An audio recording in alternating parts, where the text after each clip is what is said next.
Hi, my name is Mike, and I'm here to read a comic.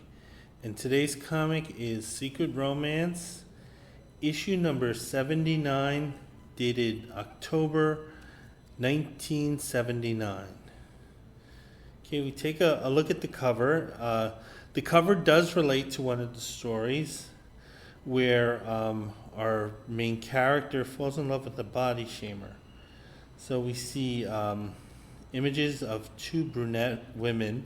We see the first one who is, I would say, kind of pleasantly plump, thick maybe, enjoying a huge cake with all types of whipped cream and frosting, surrounded by romance comics.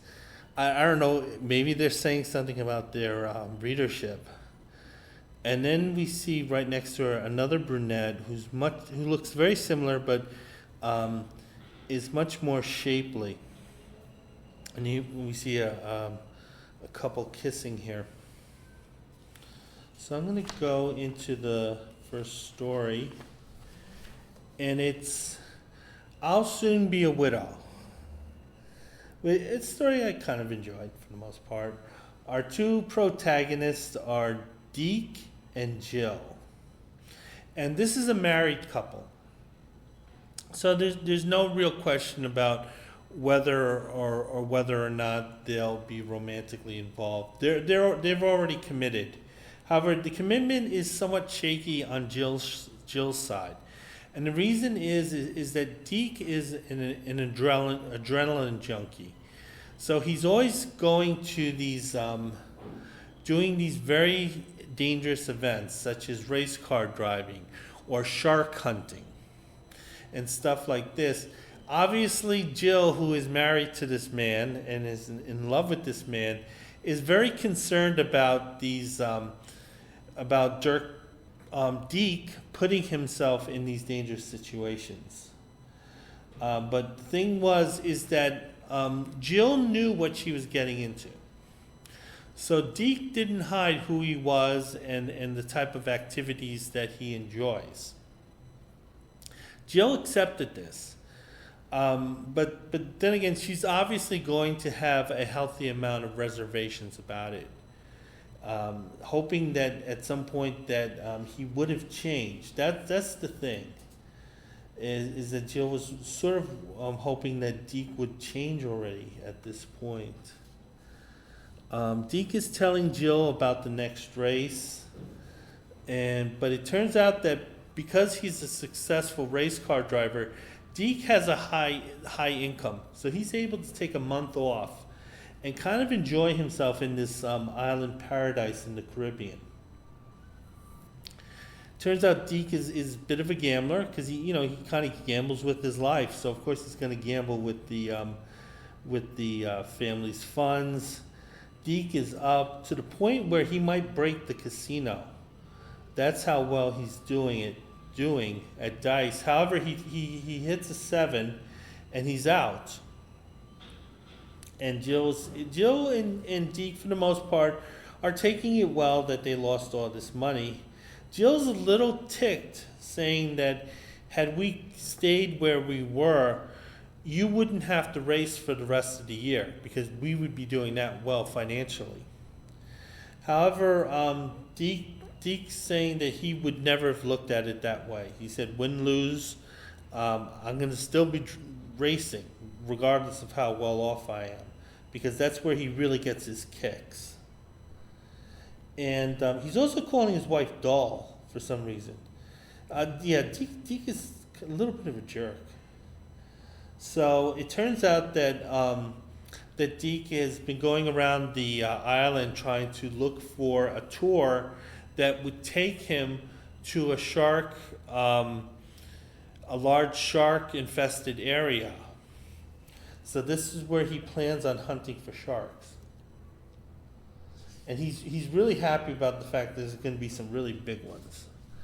So the two are on this charter yacht here. There's only 3 people on it. There's Deke, and there's Jill, and there's the captain. You know the thing about a shark, he's got Lifeless eyes, black eyes like a doll's eyes.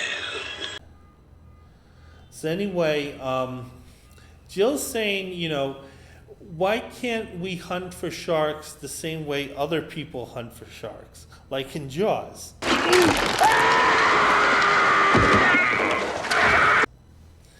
But Deke is telling her, listen, that's not fun. That type of hunting is definitely not fun. I prefer going down there with just a knife. I kind of feel like I need to be fair to the shark.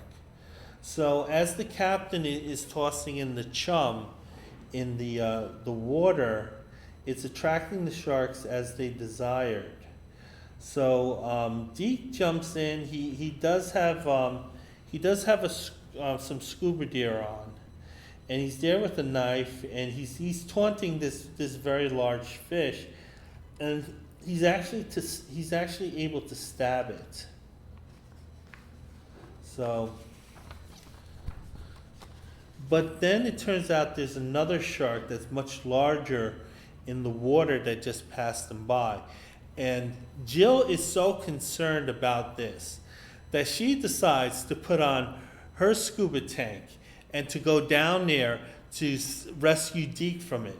It turns out that the captain actually has a spear gun that has a shotgun shell on it.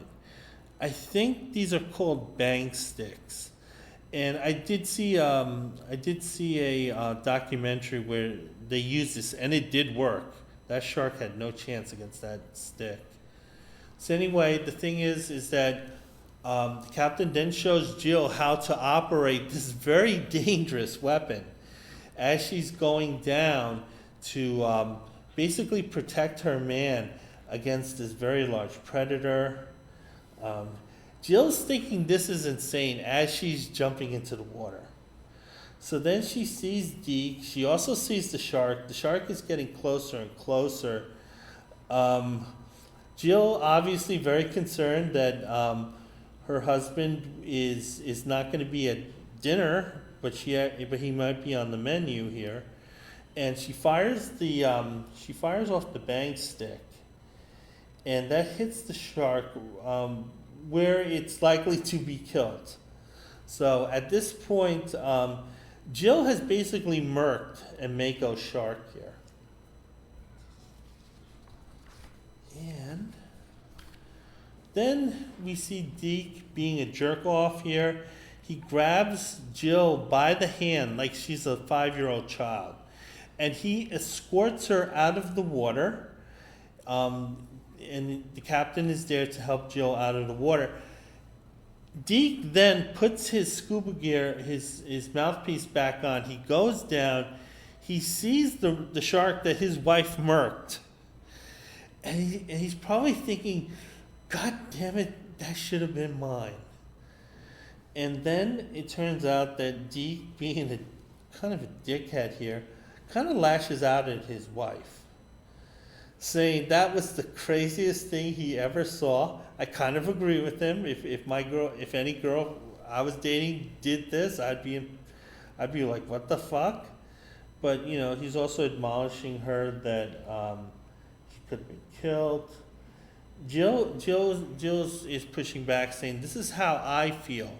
Whenever you do those race car races, this is how I feel. Or when you jump down there with the sharks. So Deke is saying, listen, you knew this about me, when we got married. So this shouldn't be of any surprise. And I told you one of the things I wanted you not to do is for you to try to change me. And Jill's saying that, listen, I've upheld that part of the bargain. I never attempted to change you. That said, me being concerned about you, that has nothing to do with that aspect of the deal. So Jill's not getting directly in the way of Deke going on these dangerous excursions, but at the same time, Jill is obviously becoming more and more concerned.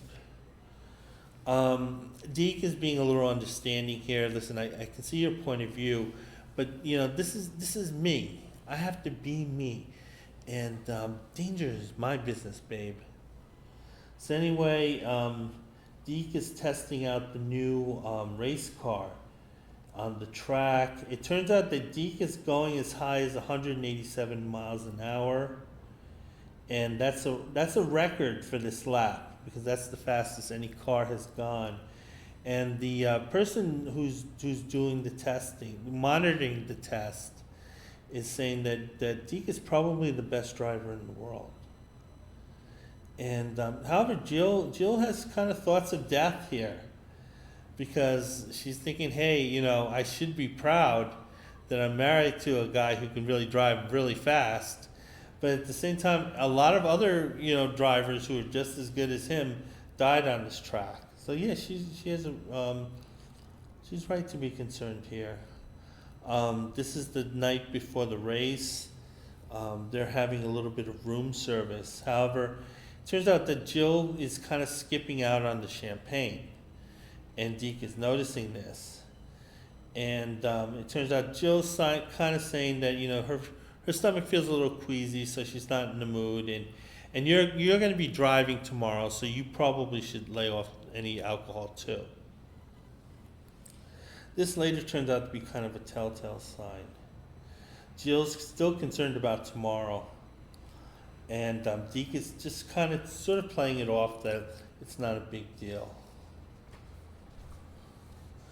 Then Deke puts on his ascot as they're eating, and Deke is happy that Jill is a little bit henpecked here, saying that guys who would be, and he's saying, listen, I'm kind of glad that you're a little bit henpecked here.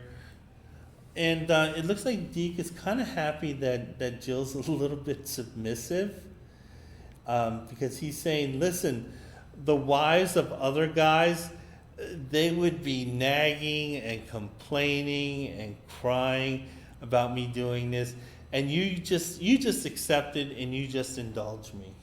So it's Deke's kind of a jerk here. However, Jill's kind of keeping her true feelings to herself.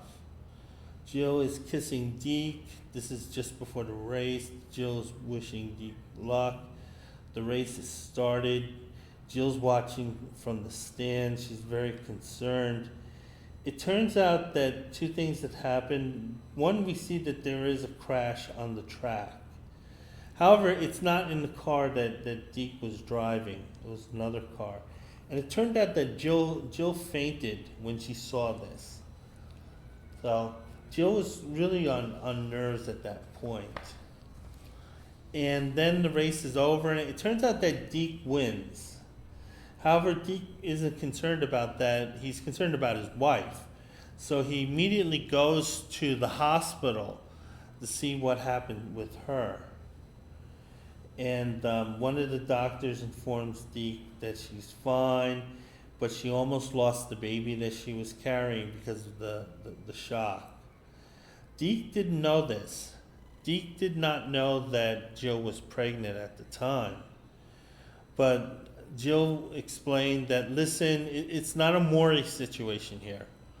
You had the race. I didn't want you to be preoccupied with anything other than the race because I really wanted you to drive safely. So Jill kind of kept that little secret to herself. She'd probably tell him after the race. And then Deke reflects on what might have happened, that if he got killed, then, the child wouldn't have a father. And because of that, rather than thinking of his own wife in this way, he's thinking of that unborn baby. And he's saying, that's way more important than you. So I'm going to retire from this, and I'm going to be around and be a somewhat good dad, probably slightly toxic, without realizing it. And that's good enough for Jill. So Jill takes a lot of abuse here. We see I don't know who Deke looks like. He looks a little like Tom Wopat here. And Jill Yeah, it's kind of generic. I'd say maybe a little Shelley Hack, maybe maybe Cheryl Ladd with short hair. Okay, so I'm gonna go to the next story. The next story is Anne Marie, and her beau is Dan Mallory. However, they kind of meet up later on in the story. This was a nice little story. This was definitely the author telling on themselves, because I bet you there was a situation in their lives that was very similar, and they're sort of just kind of sharing it with their audience and making it a part of the story. So we see Anne Marie here.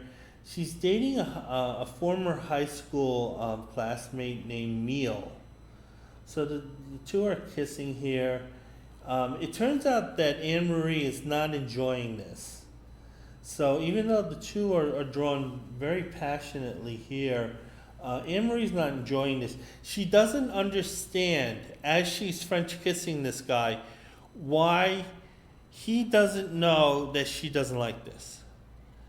So she's expecting this guy, Emile, to be kind of a mind reader here. So it's kind of like not a good thing. It's not a good personality trait for Anne Marie to have. So then Anne Marie breaks off this makeup session, saying that she has a headache and that it's just getting worse.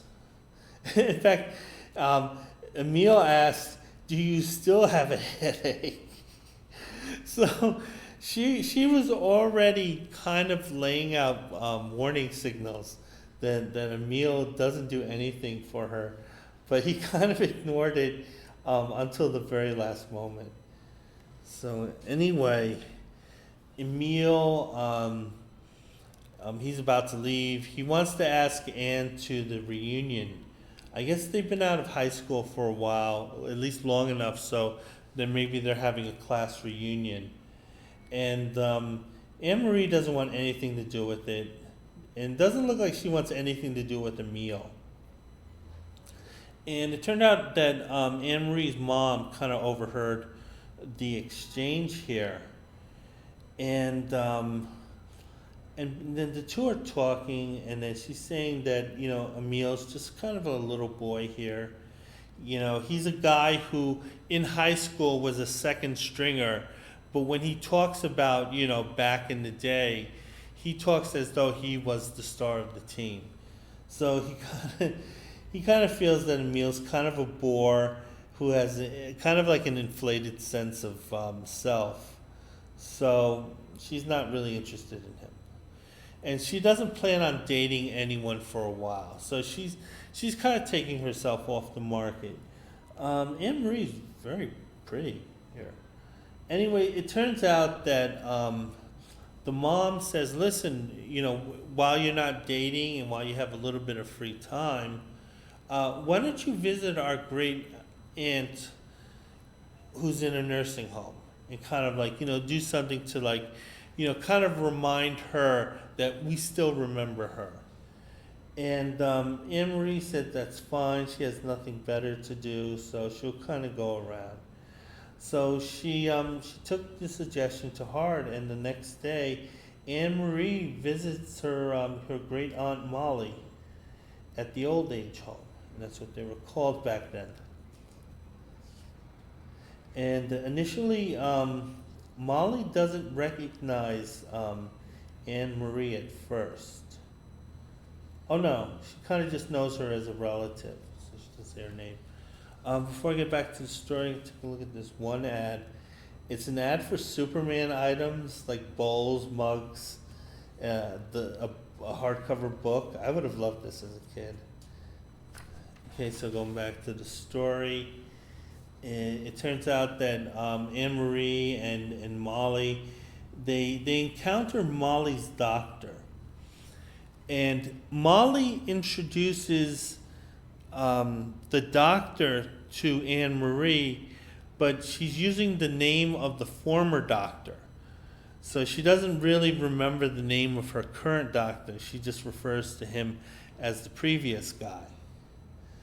And it turns out that Dr. Mallory here is kind of informing Anne Marie of her aunt's status, saying that overall she's a little forgetful, and she'll forget a name or two, but for the most part her mind's pretty keen. So it doesn't look like there's any signs of dementia.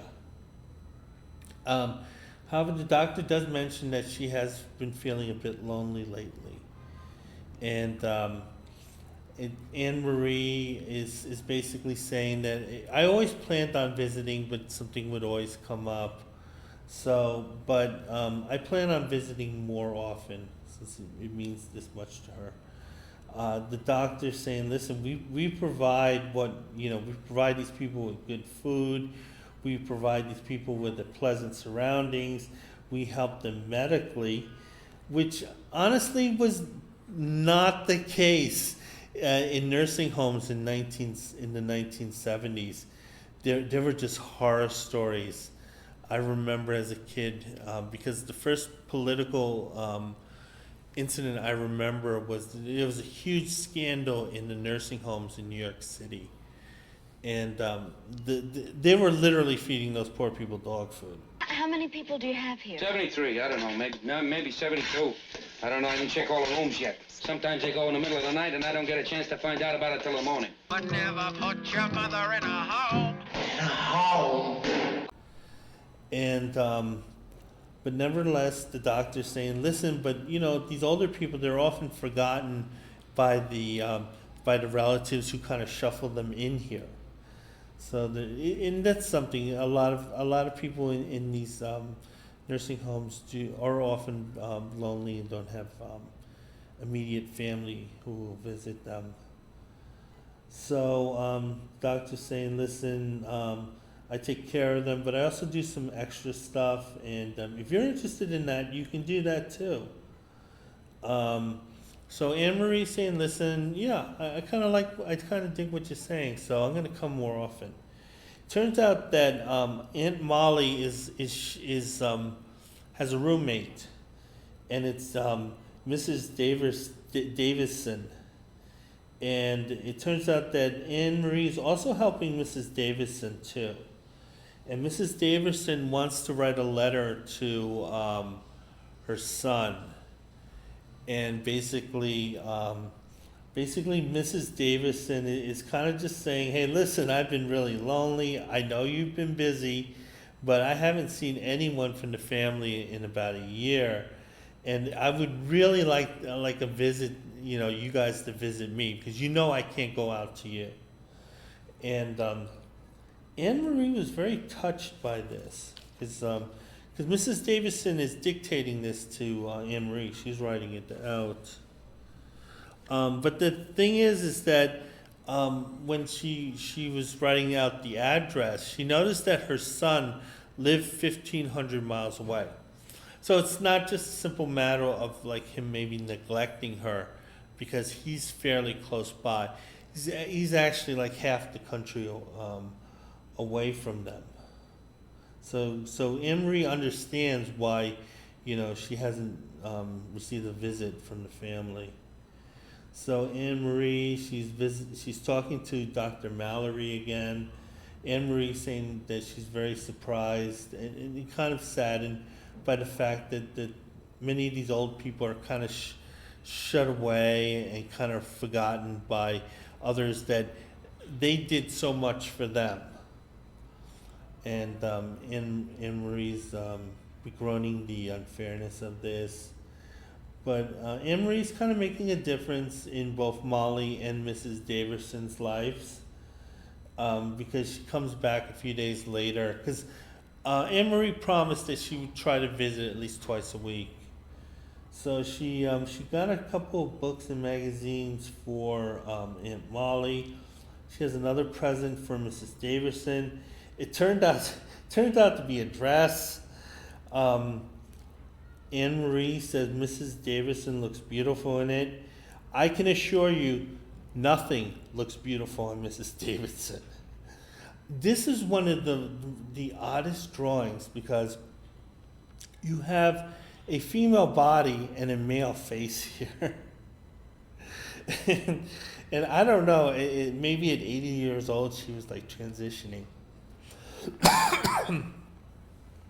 So anyway, it turns out that Dr. Mallory has noticed that Molly's been feeling much better since Anne Marie started visiting them more often.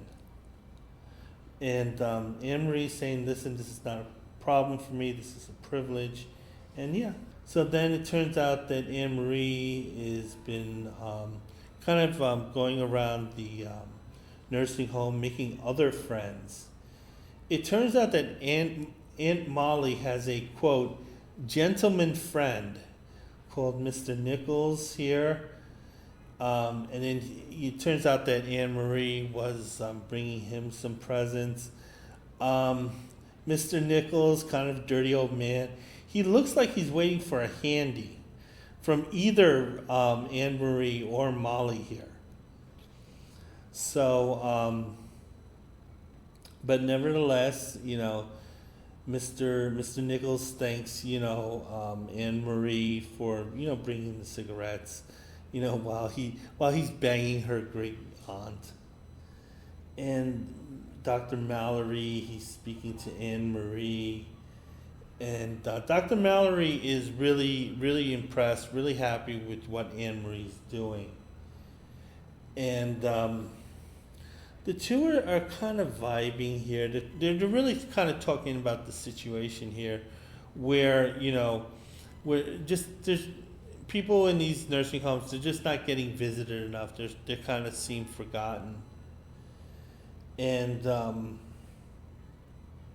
then I think Anne Marie is just kind of just letting Dr. Mallory know that, you know, she's always going to be there for Aunt Molly.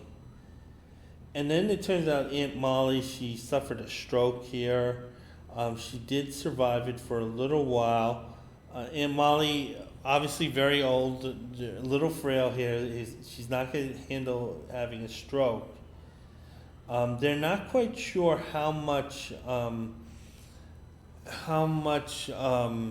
feedback they're going to get from Aunt Molly, because she looks like she's unconscious and she might not hear them. However, Anne Marie tells Aunt Molly how much she loves her, and they're both crying. So then it turned out that Aunt Molly died a couple of days later, soon after Anne Marie left. And it turns out that Anne Marie and her parents are in the nursing home to kind of clean out the last of Aunt Molly's, you know, earthly possessions. Mrs. Davison is talking to Anne. Mrs. Davison being a little passive aggressive here, also kind of looking a little like George Washington, is saying that, listen, you probably won't be visiting us anymore since, you know, Aunt Molly's gone. However, Anne Marie's saying, no, I kind of like you too, and you can take the place of my aunt, and I'll continue to visit you. So Anne Marie's talking to Dr. Mallory. She's saying, listen, you know, my aunt's gone, but Mrs. Davison's still here, and can I visit her from once, you know, every so often? You know, I know we're not family, but Dr. Mallory says, listen, there's a group of volunteers, so you can just be one of our volunteers and sort of help everybody around if you want to do that. Anne Marie thinks that's a great idea. She basically kind of becomes a candy striper. I don't know, this was actually a thing. I remember there was an episode of Family Affair where they did an episode where Sissy, the older girl, becomes a candy striper. And these are basically these are volunteers, usually young women who would help the patients in the hospital ward. We could see here that Anne Marie's reading a book to one of the male patients. It looks like he's grabbing something under those sheets, probably with the pretty young thing, looking at her. And then Dr. Mallory and Anne Marie, they're in the hospital cafeteria, and the doctor is asking Anne Marie if she wants to go on a date. She accepts. She calls him Dan. So for the first time, we get Dr. Mallory's first name, Dan. So anyway, the two are really hitting it off. They're talking about geriatrics, and they have to tell the reader in parentheses, caring for the old. So I guess that was a term that wasn't really in use too much back then. And they're talking about physical health, how important it is to exercise and to be fit. And Anne Marie agrees with this. She's someone else. She's someone who also exercises a great deal. Dan is saying that ever since you've shown up to the hospital, you've made it a happier place. And the two are getting closer. We see Dan kind of looking like Tony Stark here, making his move on Anne Marie. And Anne Marie's totally into it. She's quite happy, and the two embrace. And yeah, I have no reason to believe this couple won't make it. So they seem pretty much in sync with each other. Okay, take a look. See the find a word. There's nothing particularly interesting about the page other than the fact that the person who owned this comic actually did this. So I kind of find that interesting. Some of the ads are kind of interesting too, particularly toward the end. See an ad for getting a 16 millimeter movie projector or a Super 8 movie projector. And we see the kind of the state-of-the-art technology here. We also see that what's being flashed on their screen is an attractive young woman. This is sort of like the early Skag films. This is how porn was originally distributed throughout the country during this time. I think video cassettes had come out in '75. They were, they kind of took over the market. But before that, it was actually 8 millimeter film. Okay, so the last story is called Fat. Our protagonists are Miriam and Gordon. Gordon is a real jerk off, but nevertheless, he's the hero that we're given. And we see the opening splash page. It's a dream sequence. We see two very fit young people here, and they're embracing in a kiss. Very, very movie-like, but it turns out that it's really just a dream of Miriam's. And Miriam is someone who's always had a weight problem, according to her. And the thing is that she would use food for comfort. So when she wasn't dating, because she was considered, quote, too fat, she would eat food to comfort herself. But the comfort food was making her gain more weight. So she sort of ended up, in her mind, in this kind of cycle. Turns out Miriam at this point weighs 162 pounds. 172 pounds, and she feels that she's 65 pounds overweight. So she wants to get to like 106 pounds, which, that's kind of thin. We see Miriam here. She kind of has a Stockard Channing thing going on here. She's in proportion. She is quote a little plump, a little built, but again, she's in proportion. She does have the makings of a little bit of a chin here. They might have been also thinking about Elizabeth Taylor at this time, because in the 1970s, that's when she started having trouble with her weight, and it was constantly mentioned in the tabloids.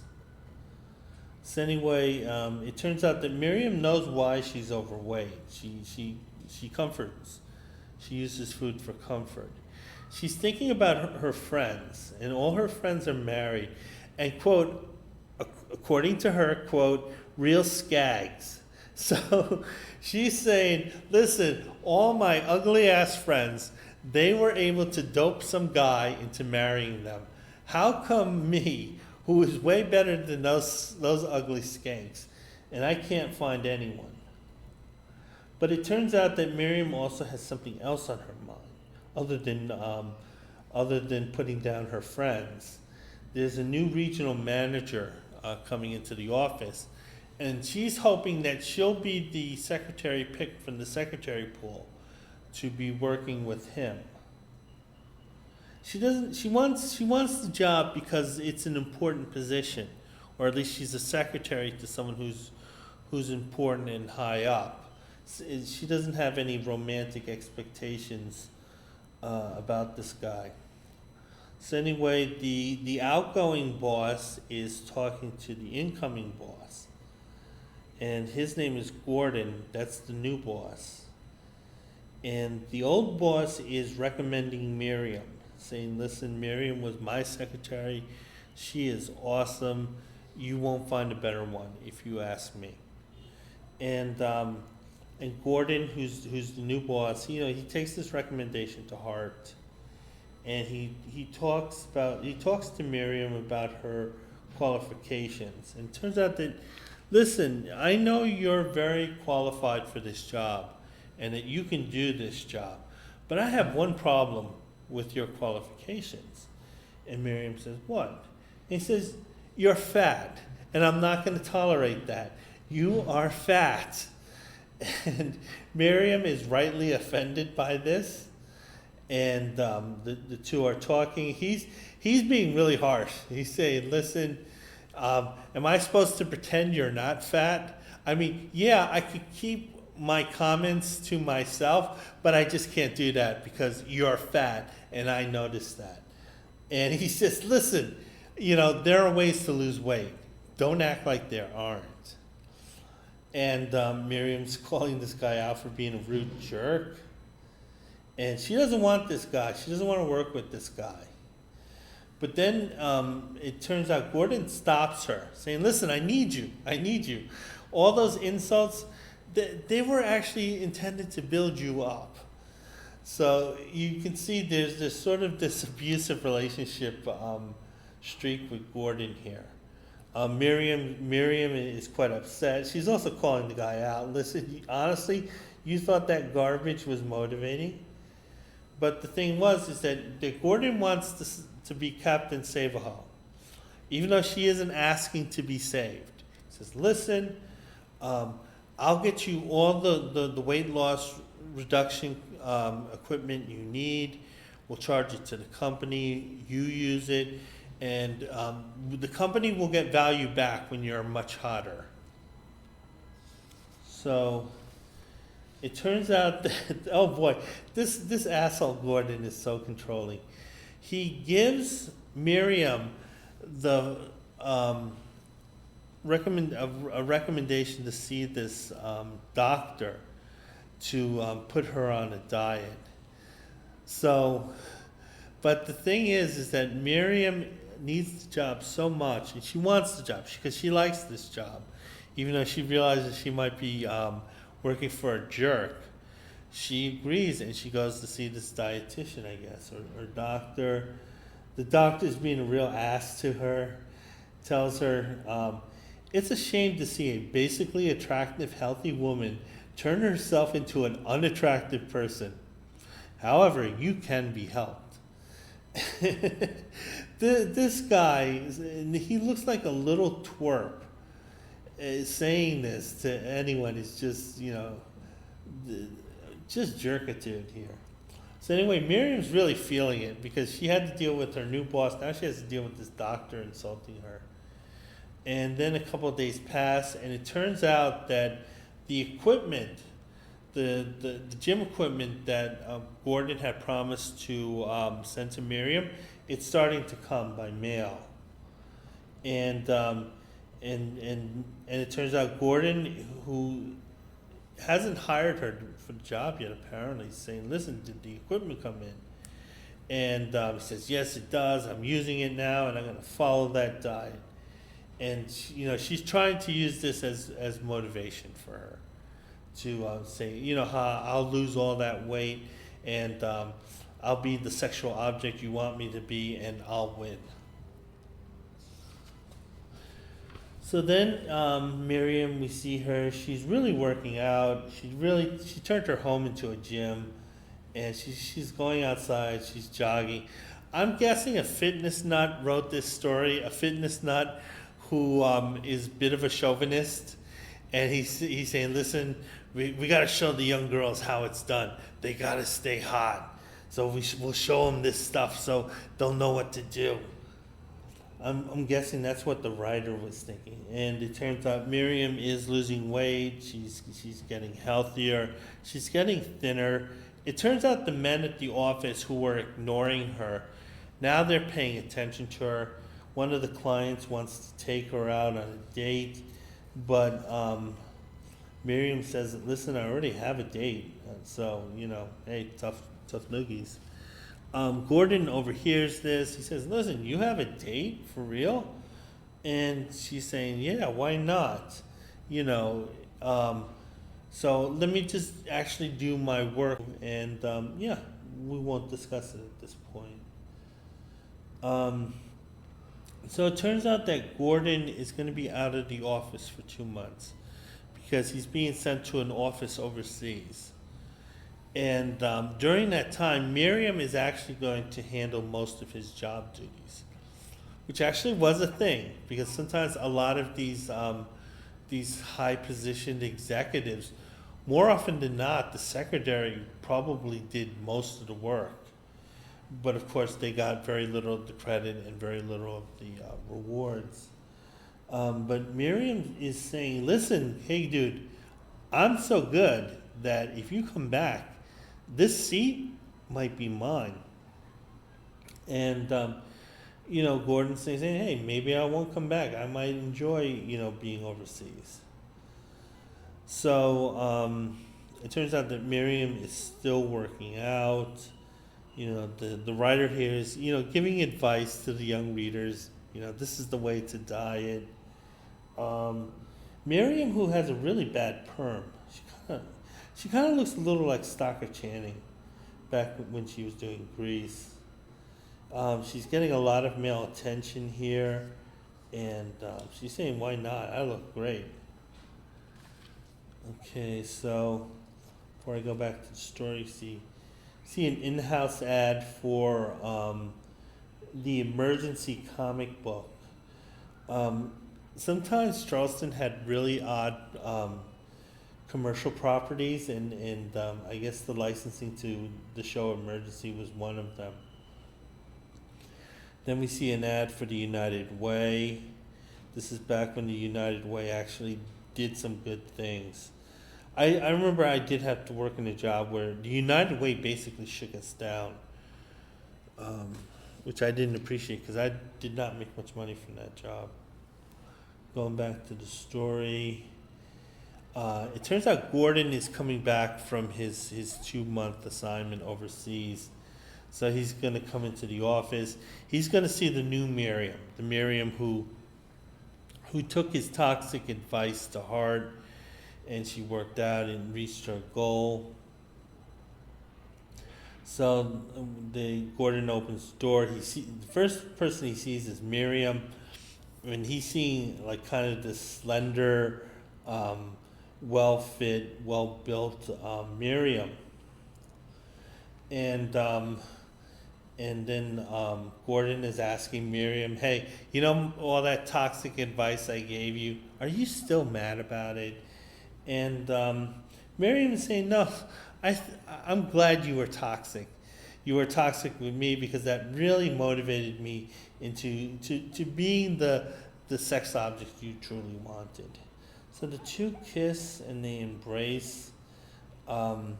Gordon says that, I want to marry you, but I'm also going to fire you. Oh, no. He says, I think I'm going to fire you, even though you did everything I said.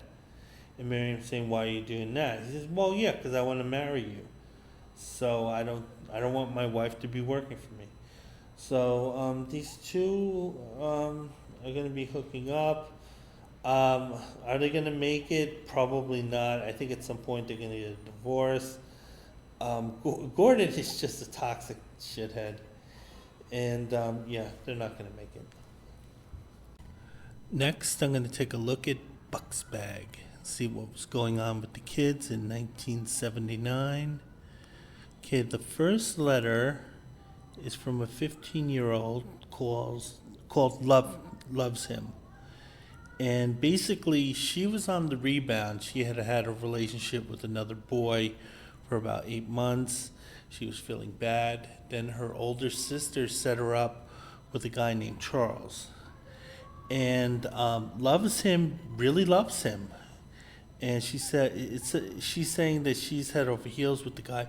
But the thing is that Charles was engaged to another girl for about 4 years. She cheated on him. So right now at this time, he has trust issues. And basically loves him, wants to know how she can deal with his trust issues because she really likes him. But he's, I guess, a little mistrustful or a little leery. Buck is saying basically you're going to have to talk it out with him. And you're just going to have to work it out with him that way and slowly, regain his trust so that he knows that he shouldn't be mistrustful of all women, when it was just one who, really kind of turned on him. All right, yeah, that's good advice.